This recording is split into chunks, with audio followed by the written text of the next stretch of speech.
सभी को नमस्कार दोस्तों।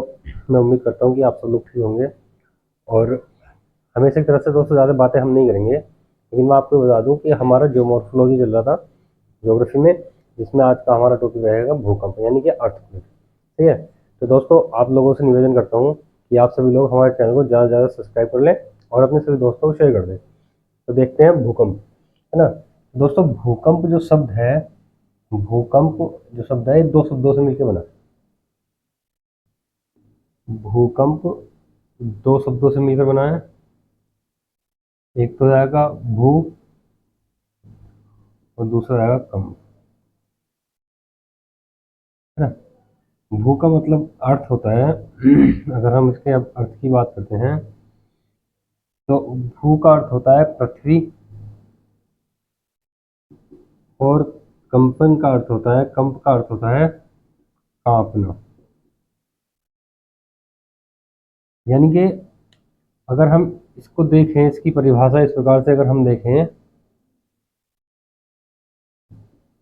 अर्थ के आधार पर अगर हम इसकी परिभाषा को देखते हैं तो दोस्तों इसकी परिभाषा फिर क्या हो जाएगी, पृथ्वी का कांपना, है ना।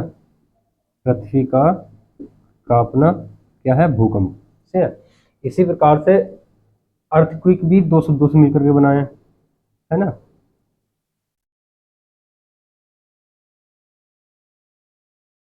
अर्थक्वेक भी दोस्तों दो शब्दों से मिलकर बनाए हैं। कौन कौन से हैं देखते हैं ना। पहला तो है अर्थ और दूसरा है क्विक। अर्थ और क्विक। अब अगर हम इसके अर्थ की बात करते हैं, इसका अर्थ क्या होगा, तो अर्थ का मतलब दोस्तों पृथ्वी होता है, और क्विक का मतलब होता है कांपना या हिलना। कांपना या हिलना। तो इस प्रकार से अगर हम इसकी भी परिभाषा देखें, इसके आधार पर भी अगर हम परिभाषा की बात करते हैं तो क्या हो जाएगा, पृथ्वी का हिलना या कांपना। पृथ्वी का हिलना या कांपना। ठीक है दोस्तों, इस आधार पर अगर हम देखते हैं तो अर्थक्वेक का मतलब होता है, भूकंप का मतलब होता है पृथ्वी का हिलना या कांपना। अब देखो इसकी परिभाषा को हम दूसरे शब्दों में भी लिख सकते हैं, या जैसे क्या होता है दोस्तों, किसी भी कारण से, कारण कोई भी हो सकता है, किसी भी कारण से जब पृथ्वी के अंदर, है ना, पृथ्वी के अंदर या पृथ्वी का कोई भाग, कोई हिस्सा, है ना, जब कंपित हो जाता है या हिलने लगता है तो उसी को क्या कहते हैं, भूकंप कहते हैं। सही है, तो इसकी परिभाषा को हम इस प्रकार से लिखेंगे कि किसी भी कारण से, आप लोग भी लिखते चलें, किसी भी कारण से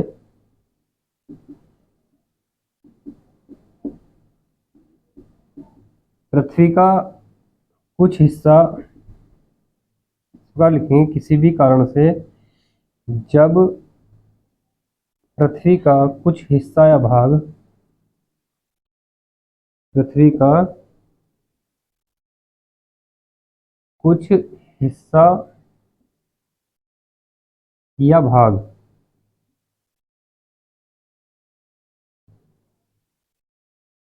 अचानक कंपित हो जाता है या हिलने लगता है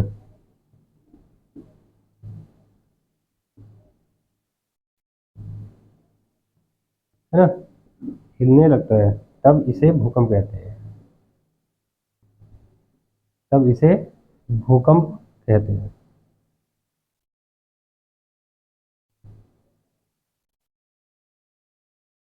तब इसे भूकंप कहते हैं।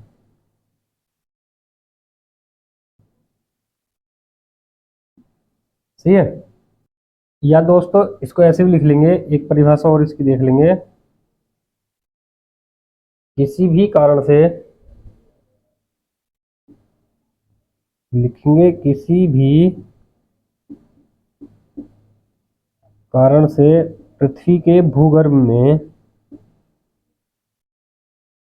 पृथ्वी के भूगर्भ में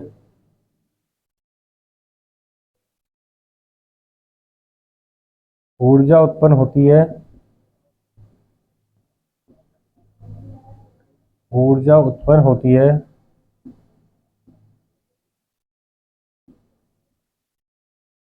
यही ऊर्जा प्रत्यास्थ तरंगों के रूप में, यही ऊर्जा प्रत्यास्थ तरंगों के रूप में, प्रत्यास्थ तरंगों के रूप में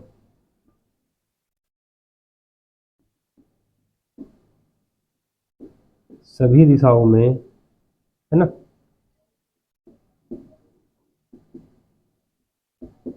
सभी दिशाओं में संचलन करती है, सभी दिशाओं में संचलन करती है,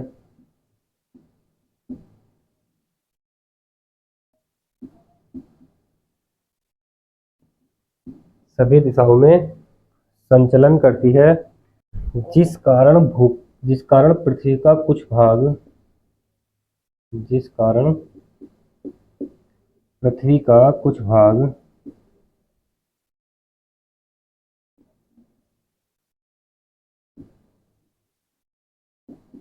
पृथ्वी के, जिस कारण पृथ्वी के कुछ भाग में कंपन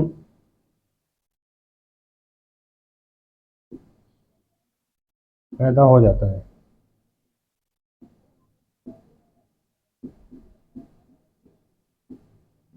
जिसे भूकंप कहते हैं। सही है ना, जिसे भूकंप कहते हैं, जिसे भूकंप कहते हैं। तो इसे आप लोग देख लें दोस्तों, ये परिभाषा इसकी नोट कर लें, इसके बाद में आगे बढ़ते हैं। अब बात करते हैं दोस्तों, इसमें एक शब्द आता है सिस्मोलॉजी, है ना, SEISMOLOGY, सिस्मोलॉजी। इसको भूकंप विज्ञान,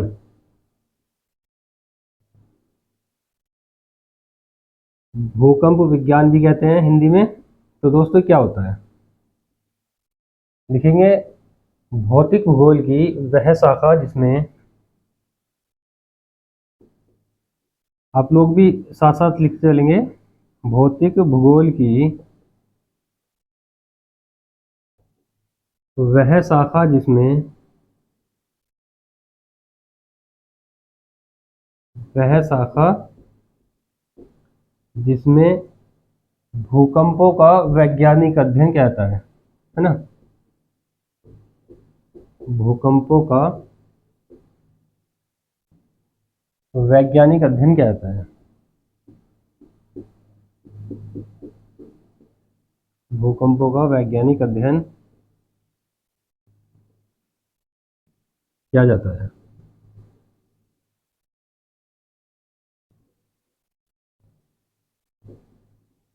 ठीक है दोस्तों, भौतिक भूगोल की ना, हम भौतिक भूगोल का अध्ययन कर रहे हैं, तो भौतिक भूगोल की वो शाखा जिसमें भूकंपों का वैज्ञानिक अध्ययन किया जाता है, उसी को कहते हैं सिस्मोलॉजी, यानी कि भूकंप विज्ञान। सही है। इसके बाद दोस्तों एक और है सिस्मोग्राफ,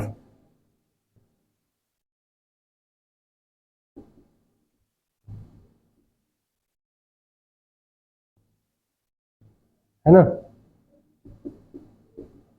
सिस्मोग्राफ। ठीक है, ये क्या होता है दोस्तों, सिस्मोग्राफ में क्या होता है, देखो भूकंप या भूकंपित तरंगों का जहां जिसमें मापन किया जाता है, जिस यंत्र द्वारा मापन किया जाता है उसी को सिस्मोग्राफ कहते हैं, है ना।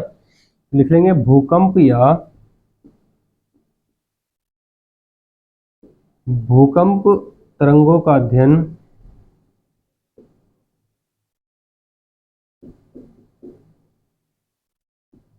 तरंगों का मापन, भूकंप तरंगों का मापन किया जाता है।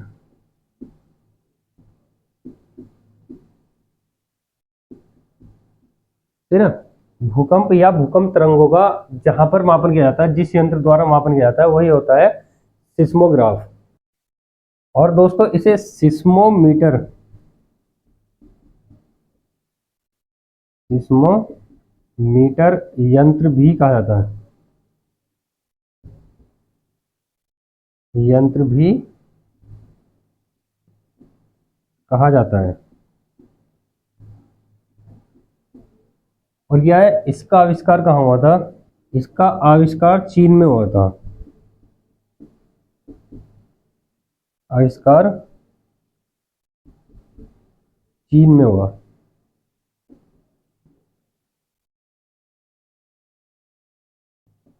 और क्या है, इस पर सर्वप्रथम, है ना, इस यंत्र पर सर्वप्रथम रोसी तथा फेरल ने पैमाना दिया।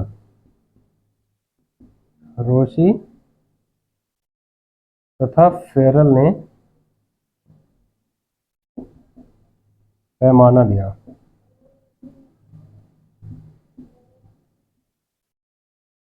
ठीक है ना। ये जो सिस्मोमीटर दोस्तों यंत्र होता है, इस पर सर्वप्रथम रोसी तथा फेरल ने पैमाना दिया था। उन्होंने पैमाना क्या होता है मैं आपको अभी समझा दूंगा आगे, है ना, धीरे धीरे सब चीज समझ में आएगी। तो इसको देख लें आप लोग। दोस्तों पैमाने की बात करते हैं, सही है ना। ये जो पैमाना है, पैमाने की बात करते हैं। पैमाने दोस्तों दो होते हैं। एक पैमाना तो है दोस्तों इसमें मर्केली पैमाना, है ना। बात करेंगे हम इसके पैमाना। पहला तो है मर्केली पैमाना,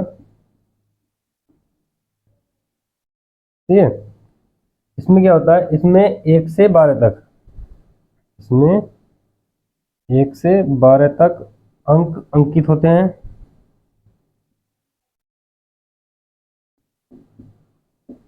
अंक अंकित होते हैं,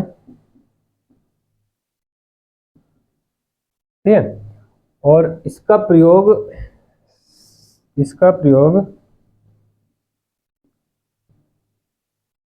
यूरोप तथा अमेरिका में होता है। यूरोप तथा अमेरिका में,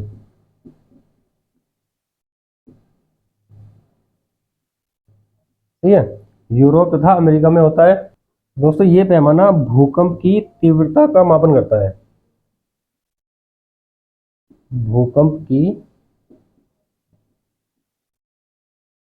तीव्रता का मापन करता है।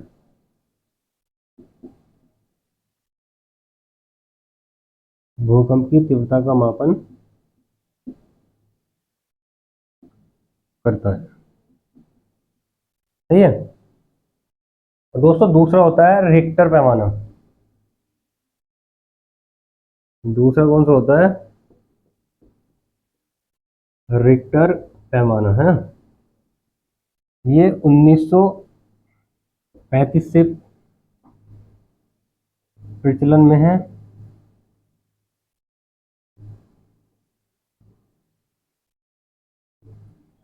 और क्या है, इसमें भी 0 से 12 तक, 1 से 12 तक अंक अंकित होते हैं।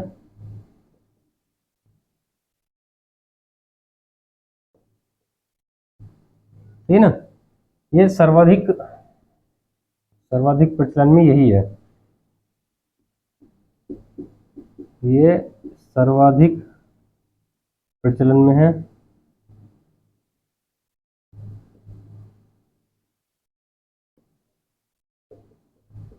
ठीक है ना। ये दोस्तों 1935 से प्रचलन में है। 1935 से मतलब शुरू हुआ है ये। और 101 से 12 तक अंक इस पे अंकित होते हैं और सर्वाधिक प्रचलन में है, सही है। इसके बाद में दोस्तों हम देखेंगे भूकंपीय तरंगों को, सही ना। इसके बाद में हम देखेंगे भूकंपीय तरंगों को। मैंने आप लोगों को दोस्तों बताया था भूकंप तरंगे 3 प्रकार की होती हैं। जब हम पृथ्वी की आंतरिक संरचना का अध्ययन कर रहे थे तो वहां पर मैंने आपको बताया था भूकंप तरंगे 3 प्रकार की होती हैं। तो जिन लोगों ने वो वीडियो ना देखी हो वो प्ले लिस्ट में जाके वीडियो देख सकते हैं, सही है। तो भूकंपीय तरंगे देखो क्या होता है। मान लेते हैं कि यहाँ से भूकंप पैदा हुआ, है ना। यहाँ से भूकंप पैदा हुआ और ये हमारी समस्त पृथ्वी है, ये इसका कोर है ना, ये समस्त पृथ्वी है और ये इसका कोर है। और यहाँ से यहाँ पर पैदा हुआ है ना, तो यहाँ से कुछ तरंगे चलती हैं इस प्रकार से, कुछ तरंगे इधर जाएंगी, मतलब चारों दिशा में जाती हैं, कुछ ऐसे ऊपर भी जाती हैं, है ना।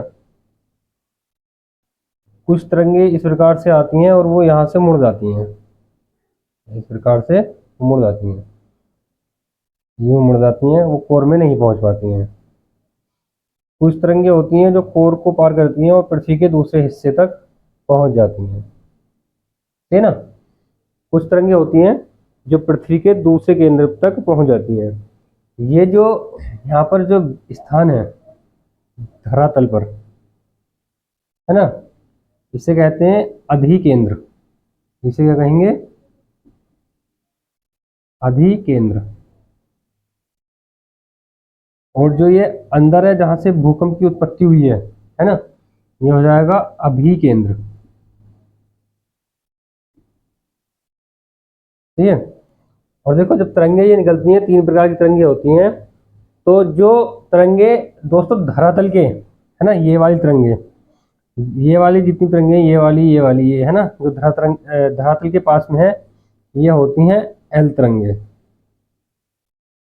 है ना, इन्हें कहते हैं एल तरंगे।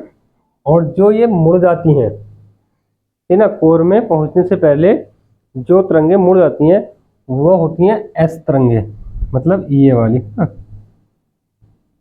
एस तरंगे। और ये होती है दोस्तों पी तरंगे, जो कोर को पार कर जाती हैं वो होती हैं पी तरंगे। सही है। और ये जो स्थान खाली बचा इतना, ये वाला, ठीक है, इसको कहते हैं भूकंप छाया क्षेत्र। भूकंप छाया क्षेत्र। इसमें क्या होता है दोस्तों, भूकंप के झटके महसूस नहीं होते हैं, बाकी सब जगह महसूस होते हैं। भूकंप के झटके नहीं आते हैं या महसूस नहीं होते हैं। सही है ना। तो भूकंप तरंगे, तो दोस्तों आपने देखा भूकंप तरंगे। सही है। मैंने यहाँ पर डायग्राम के आधार पर आपको समझाने की कोशिश की है। भूकंप तरंगे क्या होता है, तीन प्रकार की होती हैं, पी, एस और एल।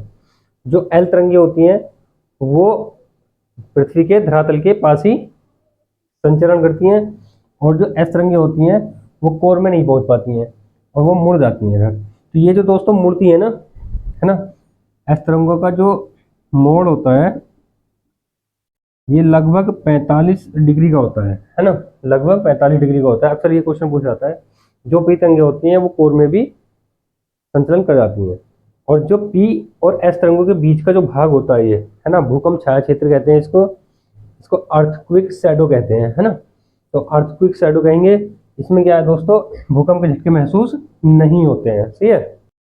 और दोस्तों कुछ लोग अभिकेंद्र और अधिकेंद्र में बहुत ज्यादा कंफ्यूज हो जाते हैं, उनको ध्यान नहीं रहता है कि अभिकेंद्र ऊपर होता है धरातल पर या अधिकेंद्र ऊपर होता है धरातल पर।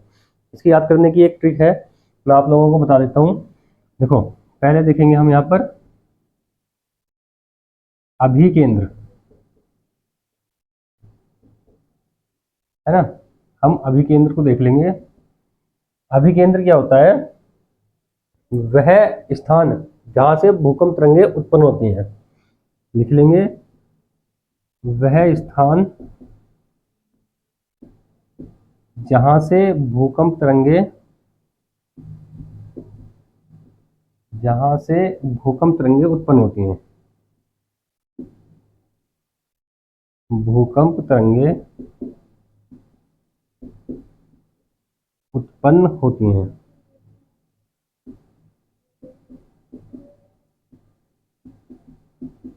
इसकी गहराई की अगर हम बात करते हैं दोस्तों, इसकी गहराई 15 से 700 किलोमीटर तक होती है ना, 15 से 700 किलोमीटर तक होती है और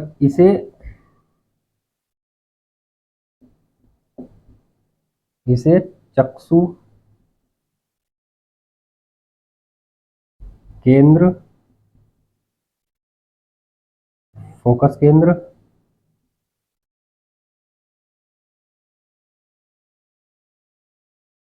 उद्गम केंद्र,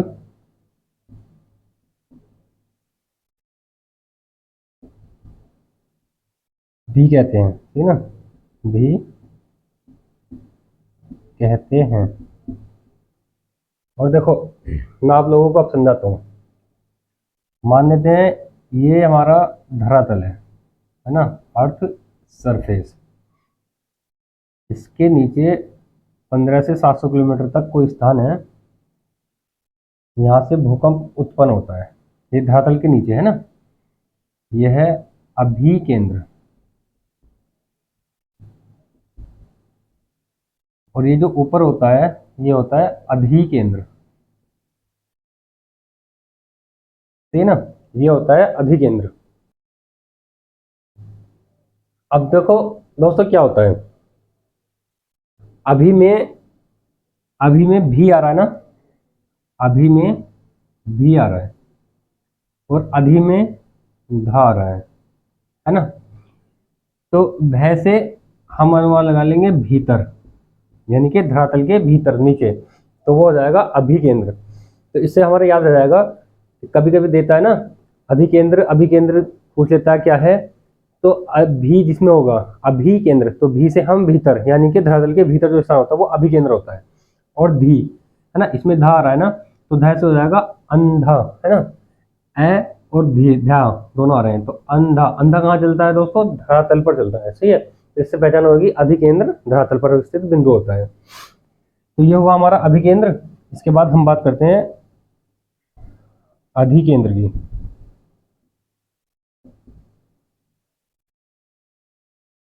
है ना, धरातल के ऊपर स्थित वह स्थान, लिख लेंगे धरातल के ऊपर स्थित वह स्थान जहां भूकंप तरंगे सबसे पहले पहुंचती हैं, जहां भूकंप तरंगे सबसे पहले पहुंचती हैं, ठीक है, वही होता है अधिकेंद्र। और क्या है, ये अभिकेंद्र के ठीक ऊपर स्थित होता है ना, ये भी लिख लेंगे अभिकेंद्र के ठीक ऊपर, अभिकेंद्र के ठीक ऊपर स्थित, ठीक ऊपर होता है। और क्या है दोस्तों इसमें, और इसमें लिख लेंगे अभिकेंद्र से न्यूनतम दूरी पर स्थित, अभिकेंद्र से न्यूनतम दूरी, है ना। तो इसी को कहते हैं दोस्तों अधिकेंद्र। उम्मीद है आप लोगों को समझ में जरूर आया होगा, ठीक है ना। अगर समझ में नहीं आया है तो दोस्तों आप लोग, हमारा नंबर है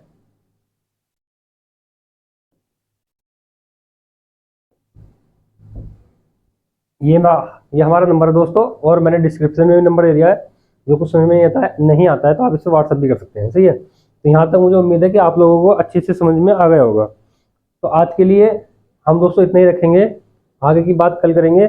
आप लोगों से मैं फिर से निवेदन करता हूँ, या हमारे दोस्तों को हमारे चैनल को यार सब्सक्राइब जरूर कर लें और अपने दोस्तों को शेयर जरूर कर दें, ठीक है। तो दोस्तों मिलते हैं कल, तब तक के लिए धन्यवाद।